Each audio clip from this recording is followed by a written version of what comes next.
आप सबको 15 अगस्त की हार्दिक शुभकामनाएं।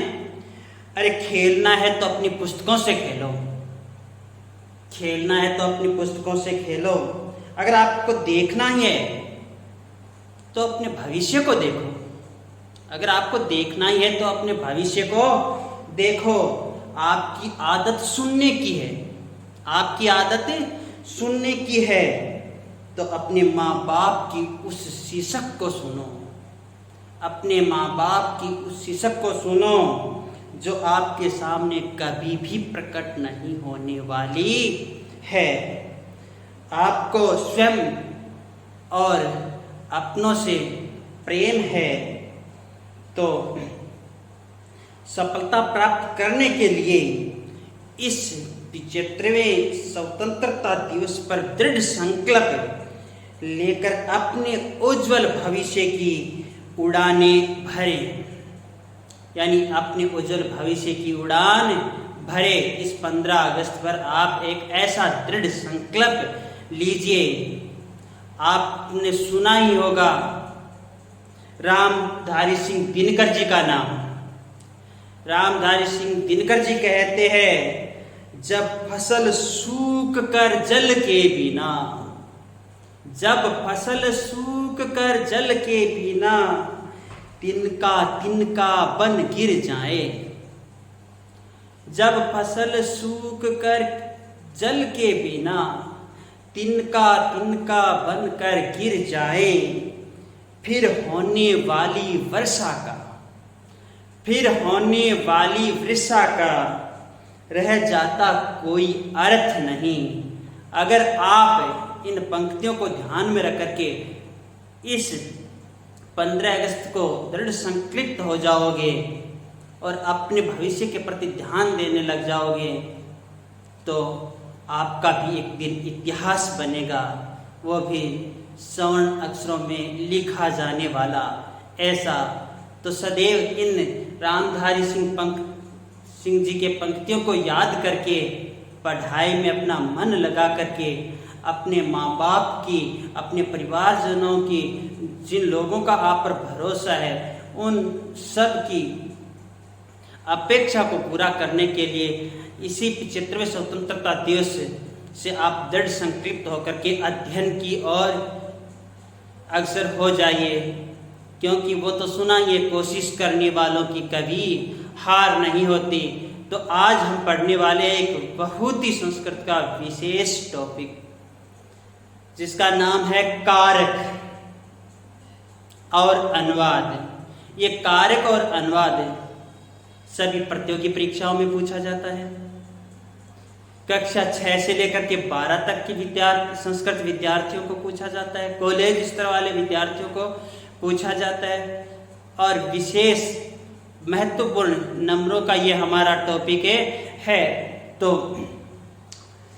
हाँ, चिड़ियाँ खेत चुगने से पहले आप उन चिड़ियों को उड़ाने की कोशिश कर लीजिए, अर्थात आप पढ़ाई की तरफ अपना ध्यान लगा लीजिए। उन पंक्तियों को ध्यान रखना कि अगर आपको खेलना है तो अपनी पुस्तकों से खेलिए। चलो, रामधारी सिंह दिनकर जी को याद करके अब हम संकल्पित भी हो गए और पढ़ते हैं अपना कारक और अनुवाद। देखिए, कारक और अनुवाद वैसे तो दोनों अलग अलग प्रकरण है, किंतु हम कारक और अनुवाद दोनों प्रकरणों को साथ लेकर पढ़ते हैं। और मैं आपको बिल्कुल ही सरल भाषा के अंदर, यूं मानो आप कक्षा प्रथम में प्रवेश कर रहे हो और जिस प्रकार आपको आपके प्रथम बार के शिक्षक के द्वारा या अपने माँ बाप के द्वारा अंगुली पकड़ करके लिखाया गया था, वैसे लिखाने की कोशिश करूंगा। तो इसलिए आप वीडियो को पूरा ध्यान पूर्वक देखोगे और मेरी बात से सहमत हो तो हमारे इस प्रयास को आप लाइक करोगे, शेयर करोगे। अगर इस चैनल पर आप नए हो तो जरूर याद करके आप अभी सब्सक्राइब करोगे, मतलब सब्सक्राइब करोगे, बेल आइकन प्रेस करोगे ताकि आगे आने वाला वीडियो नोटिफिकेशन आपको तुरंत मिल जाए। शुरू कर लेते हैं कारक और अनुवाद। कारक की संस्कृत परिभाषा देखिए क्या कहा गया है, क्रियाजनकत्वम कारकत्वम। मतलब क्रिया का जन्म करने वाला ही कारक है। क्रिया जनकत्वम कारकत्वम, यानी क्रिया जनकत्वम कारकम, ये भी हम बोल सकते हैं।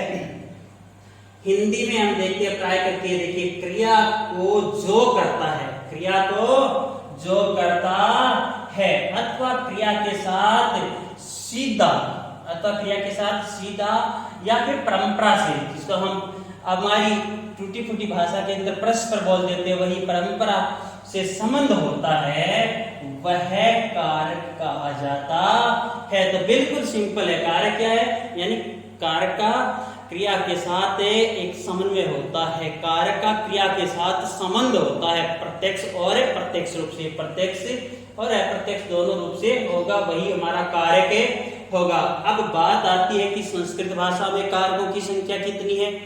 तो संस्कृत भाषा में कारकों की संख्या 6 होती है। संस्कृत भाषा में कारकों की संख्या 6 होती है, और वो 6 के 6 कारक आपको यहाँ देखने मिल जाएंगे इस वाक्य में। आप इस वाक्य को ध्यान पूर्वक समझ लीजिए, अगर समझ लोगे तो मतलब आप कारकों की पहचान करना सीख जाओगे। सबसे महत्वपूर्ण पहचान ही होती है, देखिए ये क्या लिखा है, हे छात्रः विमलेशस्य पुत्रः रमेशः सौहस्तेन स्वकोशात् निर्धनेभ्यः ग्रामे धनम ददाति। अब देखिए ये वाक्य क्या कह रहा है, हे छात्रों, अर्थ देखिए, हे छात्रों विमलेश का पुत्र रमेश, हे छात्रों विमलेश का पुत्र रमेश, सब यानी अपने अपने हाथों से, अपने हाथों से, स्वकोशात् अपने खजाने से, अपने खजाने से, निर्धनेभ्य गरीबों के लिए, ग्राम में गांव में, धनम धन ददाती देता है। इस वाक्य को समझते हैं हम तो इन 6 के 6 कारकों का ज्ञान हो जाएगा। सबसे पहले हे छात्रा, हे छात्रा ये क्या आ रहा है आपका, संबोधन, क्या आ रहा है आपका, संबोधन, और संबोधन में सदैव प्रथमा विभक्ति होती है, ये कारक नहीं होता है। अब देखिए यहाँ पर आपको विशेष ध्यान देना है, यहाँ पर देखिए विमलेशस्य पुत्र है रमेश है, यानी विमलेश का पुत्र है रमेश, मतलब रमेश का विमलेश के साथ संबंध है, रमेश का विमलेश के साथ संबंध है, पिता पुत्र का इन दोनों के बीच संबंध है। तो जो हमारा संबंध होता है, संबंध होता है वो कारक नहीं होता, संबंध होता है वो कभी भी क्या नहीं होता है, कारक नहीं होता।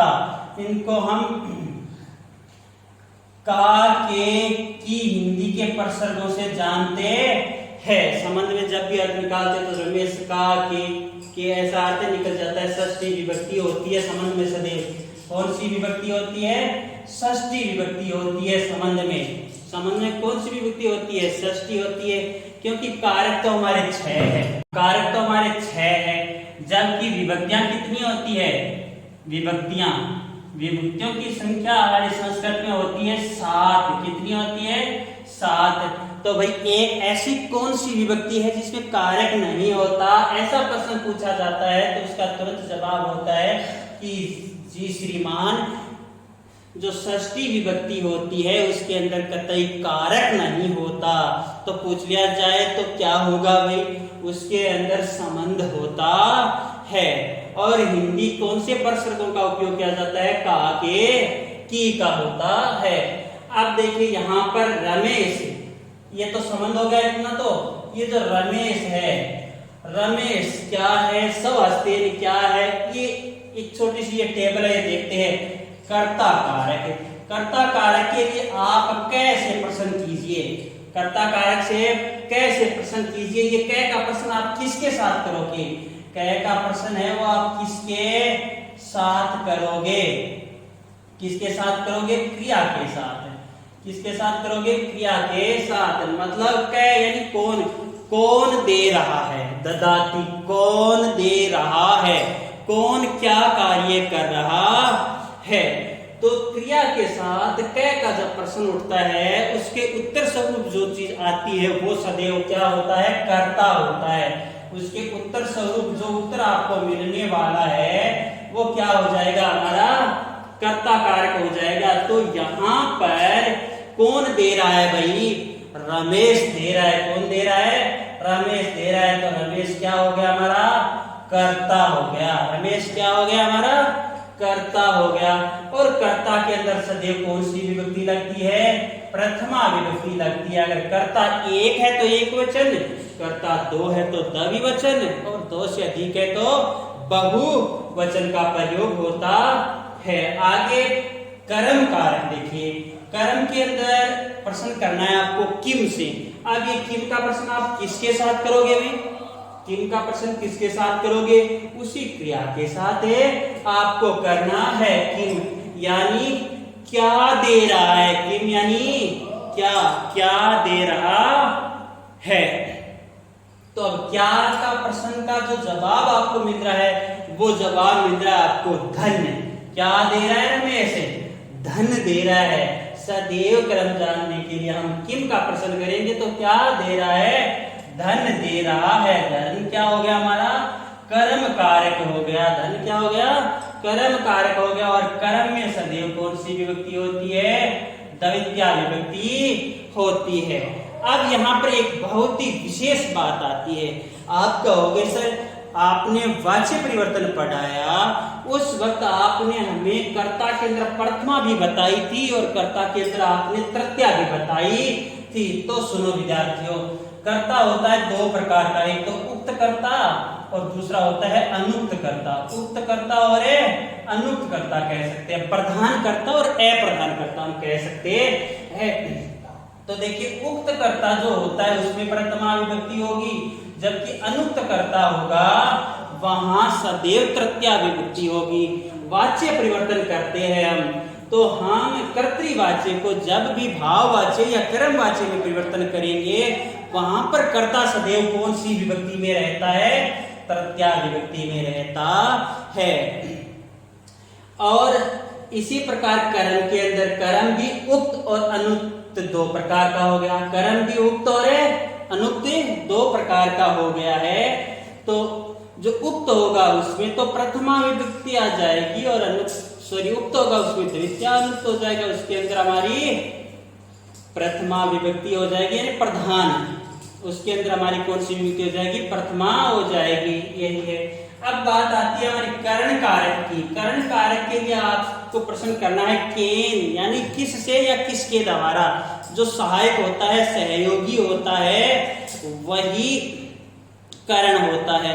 जो सहायक होगा, सहयोगी होगा, वही क्या होगा, कर्ण होगा।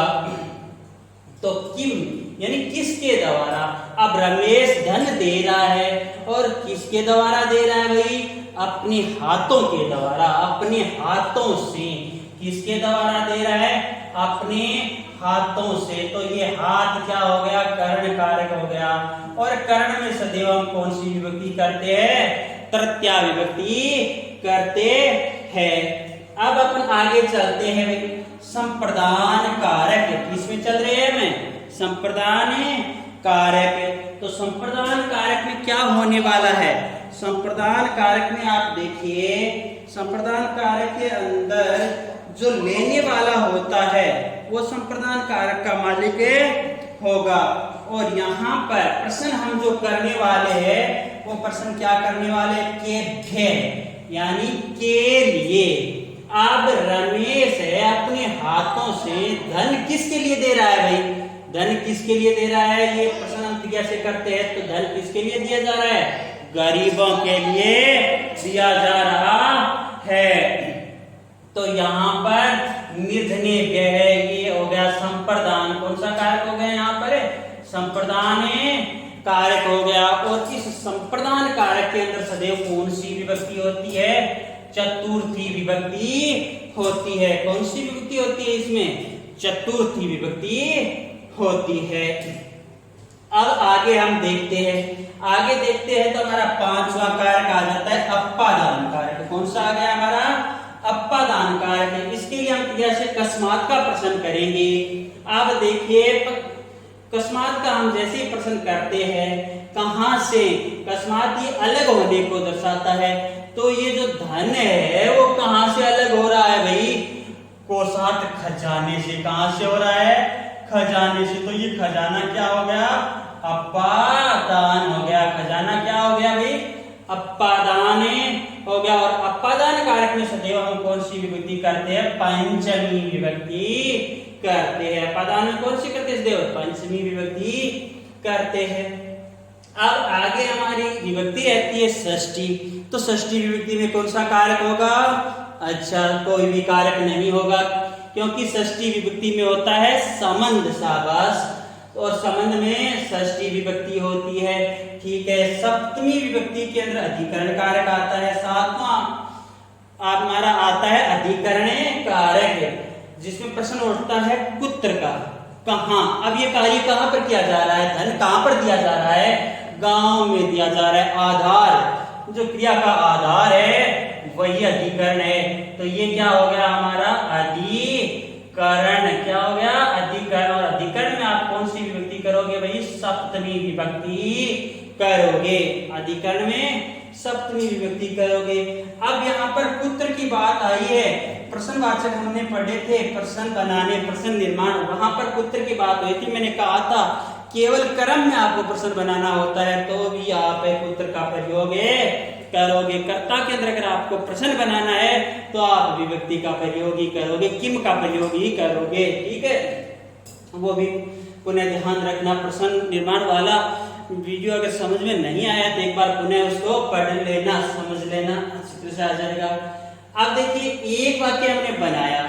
एक वाक्य के अंदर सभी 6 कारक है, 7 विभक्तियां हैं। अगर संबोधन को लेते हैं तो वो संबोधन भी है। इसी प्रकार इससे मिलते जुलते आप 1-2 वाक्य बनाओगे, बना करके अभ्यास करोगे तो आप कारकों की अच्छी तरह पहचान करना सीख जाओगे।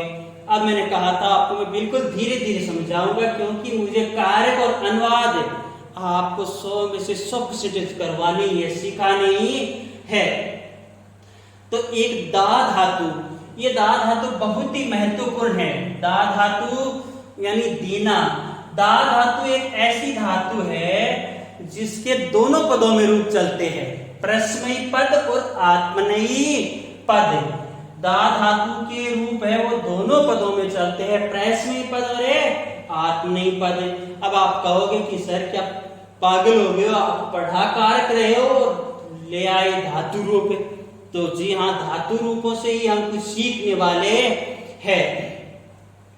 दा धातु, दा धातु लट लकार, ये रूप देखते हैं एक वचन, द्विवचन और बहुवचन, प्रथम पुरुष, मध्यम पुरुष और उत्तम पुरुष। बहुत ही महत्वपूर्ण है। दा धातु का एक वचन में ददाति बनता है, दो द्विवचन में दत्त है बनता है। विद्यार्थी ध्यान दे, यहाँ पर दत्त है आप ऐसे भी लिख सकते हो, दे आता तय और ये पूरा तय, क्योंकि ये एक छोटी सी जो आपके इस तय के ऊपर लाइन दिखाई दे रही है ये आधा तय है, दत्त है और ददती, बहुवचन में ददती। यहाँ पर ददंती मत कर लेना, कई बच्चे गलती कर देते हैं और वो वही पठती पठता है पठंती की तरह ददंती कर देते हैं, जबकि दा धातु का बहुवचन में रूप बनता है ददती। और मध्यम पुरुष में ददासी, दत्त है और दत्त, इन दोनों में अंतर क्या होता है? द्विवचन में विसर्ग का प्रयोग होता है, जबकि हमारे बहुवचन में कतई विसर्ग का प्रयोग नहीं हो रहा मध्यम पुरुष के अंदर। उत्तम पुरुष में ददामी, ददवे, दद में ध्यान रखना, पहला दे पूरा, दूसरा दे हलंत लंगड़ा है, दे पूरा और दूसरा हलंत लंगड़ा है, दद में है। ये दा धातु का रूप आप याद करोगे और पट धातु का रूप लट लकार में आपके याद है ये। पट और दा धातु के हम एक बार वाक्य बनाएंगे, फिर हम कारकों की प्रथमा विभक्ति, द्वितीया विभक्ति, क्रमबद्ध रूप से सभी विभक्तियां सीखेंगे। आज केवल तो केवल हम दा और पट धातु के वाक्यों के माध्यम से और एक इस वाक्य के माध्यम से कारक पहचान करना ही सीखेंगे। ठीक है, एक ये तत् सर्वनाम शब्द है। तत् क्या है? सर्वनाम शब्द है। आप हिंदी भी पढ़ते हो, हिंदी अच्छी तरह जानते हो, संज्ञा के स्थान पर प्रयुक्त होने वाले शब्दों को सर्वनाम कहते हैं। ये तीनों सर्वनाम शब्द है, ये तीनों संस्कृत के, यूं मान लीजिए कहावत थी ना गांधी जी के 3 बंदर शिक्षा वाले, तो यही संस्कृत के विशेष विशेष 3 शब्द है जो हमें बार बार शिक्षा देने वाले हैं। संस्कृत यहीं से विशेष रूप से उठती है। कोई भी प्रतियोगी परीक्षा तैयारी करने वाले विद्यार्थियों के लिए तो ये सदैव 1 नंबर दिलाने वाले होते ही होते हैं, और यही आपके तो 2-3 नंबर दिलाने वाले हैं। तो तत्व का देखिए, एक वचन में रूप बनता है सह, प्रथमा विभक्ति का रूप चल रहा है। ये कौन सी विभक्ति का रूप चल रहा है? ये शब्द रूप है। ये एक वचन, ये द्विवचन और ये बहुवचन। सह, तव, ते। अब ये तो है पुल्लिंग का तत्व है, इसका रूप तीनों लिंगों में चलने वाला है, क्योंकि मैंने आपको प्रश्न निर्माण में किम शब्द का रूप लिखाया था, उसी के समान रूप चलता है। स्त्रीलिंग में इसका रूप बनता है सातेता, सातेता। युष्मद का रूप बनता है तवाम, युवाम, यूयम। ये देखिए याद रखना, केवल प्रथमा का मैंने लिखाया है रूप है, न कि सभी विभक्तियों का लिखा रहा हूं। आप अभ्यास करोगे उसी प्रकार से। तवम, युवाम, यूयम। तवम यानी तुम एक, युवाम यानी तुम दोनों, यूयम यानी तुम सब। यूयम का क्या अर्थ होता है? तुम सब। अब यहाँ पर बच्चे क्या गलती कर जाते हैं भाई? बच्चे कर जाते हैं ऊ की मात्रा में गलती। युवाम के अंदर ऊ की मात्रा हमारी छोटी है, कह सकते हैं हरिस्व है, और यूयम के अंदर ऊ की मात्रा हमारी कौन सी है भाई? दीर्घ है, बड़ी है। याद रखना है। अस्मद, अहम, आवाम और वयम, मैं, हम दोनों, हमें, सब। चलो इन वाक्यों के आधार पर अपन थोड़ा सा अभ्यास कर लेते हैं। अभ्यास करते तो पहला वाक्य आपके सामने आ रहा है, वह पुस्तक देता है। अब यहाँ पर क्रियापद क्या है भैया? पहली बात पहचान तो हमारी क्रिया से करनी होती है। क्रिया है देना। देना के लिए दा धातु का रूप चलता है। अब वह देने वाला एक है। वह देने वाला कौन है? एक है। तो वह के लिए कौन सा शब्द आता है? वह एक के लिए सह आता है। वह अगर स्त्री है तो सा आता है, पुरुष है तो सह आता है। वह 2 है तो तव आएगा, अगर 2 स्त्रियां हैं तो ते आएगी। वे सब पुल्लिंग वाले हैं तो ते आएगा, और वे सब स्त्रियां हैं स्त्रीलिंग में है तो ता आएगा। ध्यान रखना है। अब कहोगे कि सर यहाँ धातु रूप बता दिया और यहाँ पर आप शब्द रूप ले आए, क्यों दिमाग की खिचड़ी कर रहे हो? तो यहाँ खिचड़ी नहीं की जा रही है, यहाँ पर हलवा ही पकाया जा रहा है। देखिए कैसे हलवा पका रहे हैं। ये जो तत् है भाई, तत् का प्रयोग सदैव प्रथम पुरुष में किया जाता है। तत् का प्रयोग प्रथम पुरुष में हम करते हैं। तत् प्रथम पुरुष का एक दूसरा नाम होता है। क्या नाम होता है? अन्य पुरुष। क्या नाम होता है? अन्य पुरुष। ये भी समझिए क्या है? तत् आएगा, और भी आ सकते हैं। यानी कहने का मतलब है ये अन्य, इन दोनों से भिन्न कोई भी आ जाए। इन दोनों से भिन्न, युष्मद और अस्मद से भिन्न कोई भी आता है तो सब पर अधिकार प्रथम पुरुष का ही होता है। सब पर किसका अधिकार होता है? प्रथम पुरुष का ही होता है। इसीलिए प्रथम पुरुष का दूसरा नाम होता है अन्य पुरुष। अन्य पुरुष। आप देखिए युष्मद। युष्मद का प्रयोग सदैव मध्यम पुरुष के लिए किया जाता है। युष्मद का प्रयोग हम सदैव किसके लिए करेंगे? मध्यम पुरुष के लिए। युष्मद का प्रयोग सदैव कौन से पुरुष के लिए? मध्यम। तो पूछ लिया जाए भैया आपसे कि मध्यम पुरुष में कौन से शब्द रूप का प्रयोग किया जाता है, तो आपका जवाब क्या रहेगा? युष्मद शब्द रूप ही आएगा, सर्वनाम शब्द है वो। और इसके बाद में बात आ जाती है हमारी मध्यम पुरुष, उत्तम पुरुष की। तो उत्तम पुरुष में हम अस्मद का प्रयोग करते हैं। उत्तम पुरुष में हम किसका प्रयोग करते हैं? अस्मद का। उत्तम पुरुष में हम प्रयोग किसका करते हैं? अस्मद का करते हैं। तो उत्तम पुरुष का तो एकाधिकार अस्मद पर है, अस्मद का एकाधिकार उत्तम पुरुष पर है। युष्मद आता है मध्यम पुरुष में। इनके अलावा जो भी आए वो किस में आ जाएगा? प्रथम पुरुष में आ जाएगा। चलो अब आपसे युवाम के साथ प्रयोग करने की बात कह दिया जाए कि सह के साथ कौन आएगा? ददाती। तव के साथ कौन आएगा? दत्त है। ते के साथ कौन आएगा? ददती। सा के साथ कौन आएगा? ददाती। ते के साथ कौन आएगा? दत्त है। और ता के साथ कौन आएगा? ददती। इसी प्रकार तवम के साथ सदैव कौन आता है? ददसी। तवम के साथ कौन सा क्रियापद आता है सदैव? ददसी। युवाम के साथ सदैव कौन सा आता है? दत्थे। और यूयम के साथ कौन सा आता है? दत्थे। अहम के साथ ददामी, आवाम के साथ ददव और वयम के साथ ददमह। अब आप कहीं गलत करके ये मत कह देना कि हमारे सामने तो सर ऑप्शन के रूप में एक तो आ गया था पठामी और एक आ गया था ददासी, और वहां पूछ लिया गया कि अहम के साथ कौन सा आएगा, तो हमने कर दिया ददामी, वो तो सही हो गया। तो यहाँ पर एक धातु रूप नहीं, सभी धातु रूपों का इस प्रकार संबंध रहने वाला है। अब ये वाक्य देखिए, वह पुस्तक देता है, क्रिया क्या है? शाबाश, देना होगी। अब वह सह आ गया, वह एक है। अब देखिए वह, यानी पहला प्रश्न हम करेंगे कर्ता वाला, कै ददाती कौन देता है? वह कर्ता हो गया, वह क्या हो गया हमारा? कर्ता हो गया। अब किम ददाती, क्या दे रहा है? पुस्तक है, तो कर्म होगी पुस्तक। कर दो भाई, कर्ता में आप प्रथमा करते हो, एक है से, और पुस्तक में से, पुस्तक में ददाती, से पुस्तक में ददाती, हो गया बिल्कुल। अब आगे देख लेते हैं अपन, वे दोनों, अगला देखते हैं, अगला देखते हैं तो क्या आ रहा है अगला वाक्य आपके सामने? अगला वाक्य आपके सामने आ रहा है कि वे दोनों अपने दोनों हाथों से दान देते हैं। वे दोनों अपने दोनों हाथों से दान देते हैं। तो वे दोनों के लिए आप क्या करोगे भाई? तवा में वाली बात नहीं, से तव, क्या कर दोगे आप? तव। आप सव हस्तव, ये करोगे क्या? सव हस्ताभ्याम, सव हस्ताभ्याम। अब कहोगे सर ये सव हस्ताभ्याम कैसे आ गया? क्योंकि यहां पर देखिए सहायक है हाथ, हाथ क्या है हमारे? सहायक है, कर्ण कारक होगा, और ये हाथ दोनों की बात की जा रही है, तो दोनों हाथों को हमें ले लेते हैं। दानम ददाती, क्या आ जाएगा हमारा? दानम ददाती आ गया। अब इसके बाद में आपके सामने क्या आ रहा है कि वे सब गरीबों को फल देते हैं, वे सब गरीबों को फल देते हैं। तो क्या कर दोगे आप?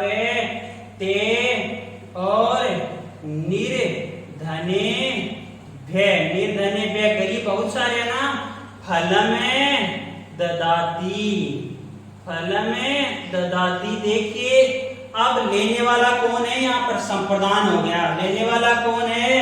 गरीब है, सो संप्रदान हो गया, चतुर्थी विभक्ति हमने लगा ली।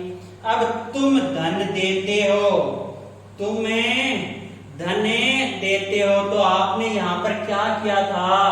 ददसी किया था। क्या किया था आपने? ददसी किया था, दत्थे किया था आपने, और आपने क्या था? दत्थ किया था। तो आप इसी के रूप में चलोगे। यहाँ पर आपने आगे जो किया था वो लिख लो बस वापस में। तुम धन देते हो, तो तुम के लिए क्या कर दोगे आप? तवम, तुम के लिए तवम धनम ददसी, तवम धनम ददसी, क्या करोगे? तवम धनम ददसी। इसके लिए आ रहा है ये, तुम धन देते हो, तवम धनम ददसी, तवम धनम ददसी। अब अगले वाक्य देख लेते हैं अपन। अगले वाक्य क्या कह रहे हैं? तुम दोनों विद्यालय में दान देते हो, तुम दोनों विद्यालय में दान देते हो, तवम, तो तुम दोनों के लिए किस शब्द का प्रयोग करते हैं अपन? युवाम का करते हैं। युवाम यानी तुम्हें दोनों, तुम दोनों विद्यालय में दान। अब कहां पर दे रहे हो? पुत्र का प्रश्न उठ रहा है, सप्तमी विभक्ति हो रही है, विद्यालय में, सप्तमी में क्या कर देंगे अपने? विद्यालय, क्या करेंगे? विद्यालय दानम ददाती, दानम क्या कर देंगे भाई? दत्थे, क्या कर देंगे? दत्थे, दो है ना तुम दोनों, तो युवाम विद्यालय दान में दत्थे। और अगला लेते हैं अपने, अगला लेते हैं, तो अगले में क्या आ रहा है आपका? तुम सब गांव से बाहर जाकर के दान देते हो। तुम सब गांव से बाहर जाकर के दान देते हो, तो तुम सब के लिए आप किस शब्द का प्रयोग करोगे? यूयम। अब बताइए यूयम मैंने सही लिखा है क्या? नहीं लिखा। अगर आपका शिक्षक इस प्रकार यूयम में गलती कर रहा है तो क्या आप नहीं करोगे? हाँ, तो यूयम ये हुआ आप सही, क्योंकि बड़ा हुआ आने वाला है यूयम में। यूयम और गांव से बाहर अलग हो जाना ना, अपादान पंचमी व्यक्ति कर देंगे तो क्या हो जाएगा? ग्रामात पंचमी। क्या कर देंगे अपने? ग्रामात। तो यूयम ग्रामात बहिगत्वा, बाहर के लिए क्या कर देंगे अपने? बहिगत्वा, जाकर के। ये शब्द बाहर जाकर के लिए बहिगत्वा दानम। दानम। अब देखिए बहुत सारे हैं तो क्या आ जाएगा?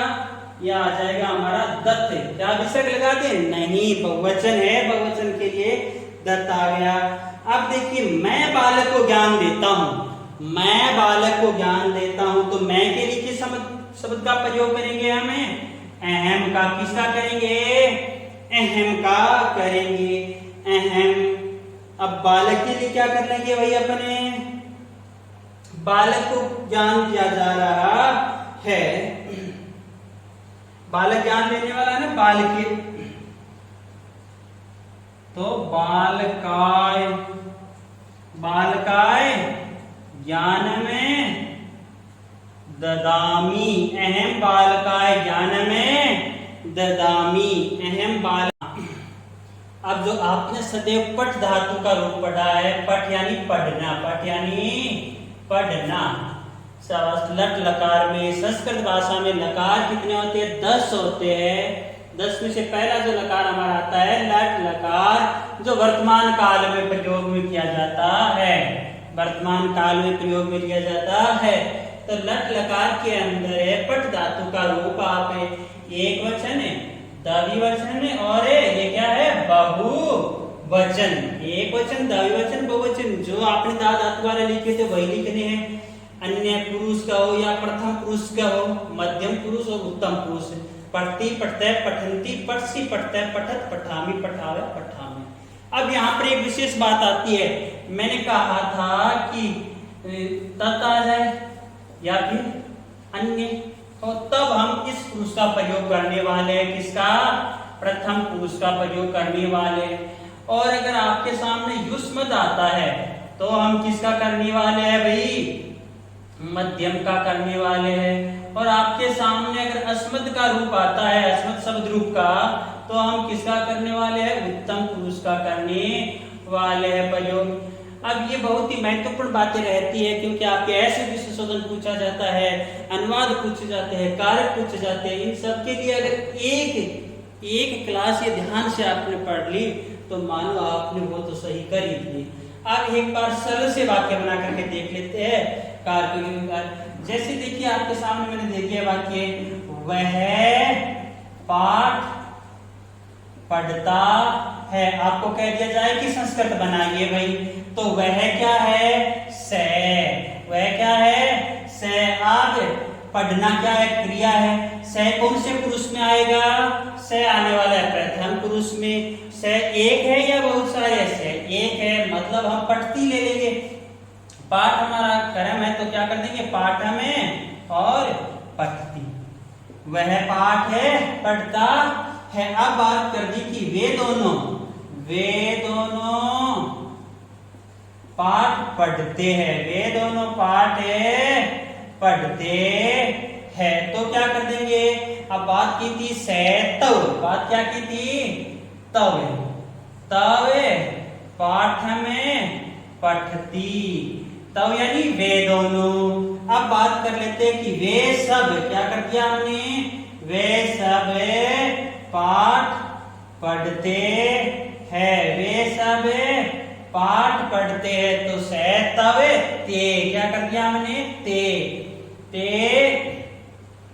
पाठ में, सॉरी यहाँ पर पढ़ती कैसे किया? यहाँ पर गलत कर दिया ना, दो है तो क्या करेंगे? पढ़ते हैं करेंगे, क्या करेंगे? पढ़ते हैं करेंगे। ये होती है जल्दबाजी में गलती। और अब ये सब है, सब के लिए क्या करोगे आप? पठन्ति। क्या कर दोगे? पठन्ति। ठीक है, एक का हो गया। इसी प्रकार आप और भी वाक्य बना सकते हो। अब देखिए यहाँ पर कह दिया गया कि तुम्हें पाठ पढ़ते हो, तुम पाठ पढ़ते हो। तो इसमें क्या करोगे आप? तुम के लिए तवम। क्या कर दिया? तवम पाठ में पठती कर चाक पठसी करागा, क्योंकि तवम तवम तवम युष्मद का रूप है और युष्मद में सदैव मध्यम पुरुष प्रयोग में लिया जाता है। मध्यम पुरुष में हमारा आने वाला है पठसी एक के लिए, तो क्या कर देंगे? पठसी। क्या कर दिया? पठसी। अब बात कर दिया जाए कि तुम दोनों, क्या कह दिया गया? तुम दोनों पाठ पढ़ते हो, तुम दोनों पाठ पढ़ते हो। तो क्या कर दोगे आप? तुम दोनों के लिए युवाम। क्या आ जाएगा? युवाम पाठ में। और क्या करते हो भाई? पढ़ते विसर्ग कर दिएंगे द्विवचन, तो तुम दोनों हो तो पढ़ते आ गया। बात आ गई कि तुम सब, क्या आ गया है? तुम सब पाठ पढ़ते हो, तुम सब पाठ पढ़ते हो। तो क्या कर देंगे अपन? यूयम। क्या कर देंगे? यूयम। यू कौन सा आ रहा है? बड़ा आ रहा है ना। यूयम पाठम और पठते। क्या विसर्ग लगा दूं? विसर्ग लगा दूंगा तो गलत हो जाएगा, क्योंकि बहुवचन में विसर्ग नहीं लगती मध्यम पुरुष के अंदर। तो क्या आ गया हमारा? पठते है। अब बात आ गई कि मैं पाठ पढ़ता हूं, मैं पाठ पढ़ता हूं। तो क्या कर देंगे हम? मैं के लिए अहम आता है ना, अहम पाठ में। अब क्रिया रूप कौन सा आएगा? अरे मैं अस्मद, अस्मद में कौन सा पुरुष आता है? उत्तम पुरुष। मैं क्या हूं? एक वचन हूं, तो एक वचन के लिए पठामी। अहम पाठ में पठामी, अहम पाठम पठामी। इसी प्रकार देख लेते हैं हम दोनों, हमें दोनों पाठ पढ़ते हैं, हम दोनों पाठ पढ़ते हैं। तो अब क्या कर दोगे भाई? हम दोनों पाठ पढ़ते हैं, तो अहम के बाद आवाम आता है। क्या? आवाम पाठम, हम दोनों है। उत्तम पुरुष द्विवचन पठावे है। आवाम पाठ में पठावे है, आवाम पाठ में पठावे है। बात आ गई कि हम सब पाठ पढ़ते हैं, हम सब पाठ पढ़ते हैं। तो क्या कर दोगे भाई? हम सब के लिए वयम। क्या कर दोगे? वयम पाठ में और पठा में है। हम सब के लिए क्या आ जाता है? वयम पाठ में पठा में। देखिए एक अगर पुरुष रूप में देखते तो 9 वाक्य बनते हैं। कितने बनते हैं? 9 बनते हैं। इसी प्रकार आप कौन कौन सी धातु के रूप लिखोगे? चल धातु का रूप लिखोगे। कौन सी धातु का लिखोगे? चल धातु का रूप लिखोगे और 9 वाक्य बनाओगे। आप गम धातु का रूप लिखोगे और 9 वाक्य ये बनाओगे। उसके बाद में अगली क्लास में हम पढ़ने वाले हैं प्रथमा विभक्ति और द्वितीया, प्रथमा विभक्ति और द्वितीया विभक्ति पढ़ने वाले हैं। ठीक है, प्रथमा और द्वितीया विभक्ति आप पढ़ोगे अगली क्लास में, और ये आप अपनी कॉपी में करके लाओगे, अच्छी तरह से पढ़ोगे। और वीडियो को भी आपने लाइक नहीं किया है तो लाइक भी करोगे, शेयर भी करोगे, और चैनल पर अगर आप नए हो तो सब्सक्राइब कीजिए। ये रही हमारी 15 अगस्त की क्लास, और 15 अगस्त को आपको एक ध्यान रहे संकल्प दिलवाया गया है सर, और उसी संकल्प के अनुरूप आप कार्य करोगे। धन्यवाद।